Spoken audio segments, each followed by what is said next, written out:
La véritable liberté consiste à être maître de soi-même.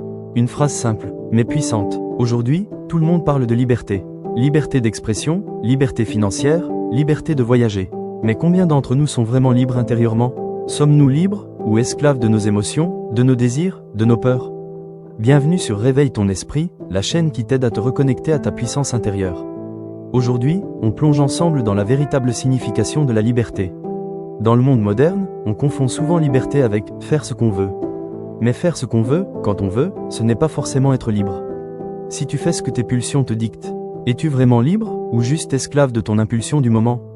Beaucoup de gens pensent être libres parce qu'ils peuvent acheter, consommer, voyager. Mais s'ils sont incapables de se contrôler, de dire non à leurs envies, de dominer leurs émotions, alors cette liberté n'est qu'une illusion. Être libre, ce n'est pas avoir le pouvoir sur le monde extérieur. C'est avoir le pouvoir sur soi-même. Les sages de l'Antiquité l'avaient compris. Marc Aurèle, Épictète, Socrate, Bouddha, tous enseignaient la même chose. Tu ne contrôles pas le monde, mais tu peux te contrôler toi-même.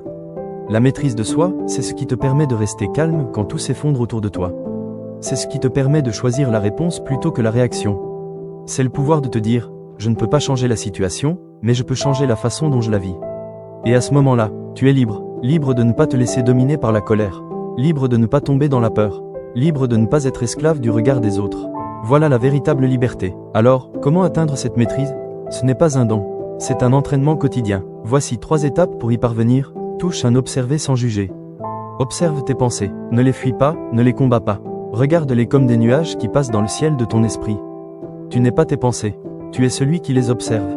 Touche 2. Cultiver la discipline. La discipline, ce n'est pas une prison, c'est la clé qui t'ouvre la porte de la liberté. Quand tu apprends à dire non à ce qui t'affaiblit, tu dis oui à ce qui te rend plus fort. Être maître de soi, c'est savoir différer le plaisir immédiat pour une satisfaction plus profonde. Touche 3. Accepter ce que tu ne peux pas contrôler. Beaucoup souffrent parce qu'ils veulent tout contrôler, mais certaines choses échappent à ta volonté.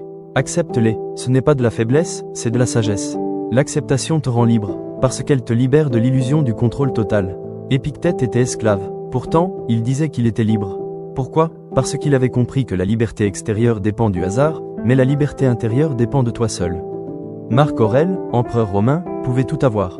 Et pourtant, il écrivait chaque jour dans son journal pour se rappeler, le vrai pouvoir, c'est de se posséder soi-même. Ces hommes avaient tout compris.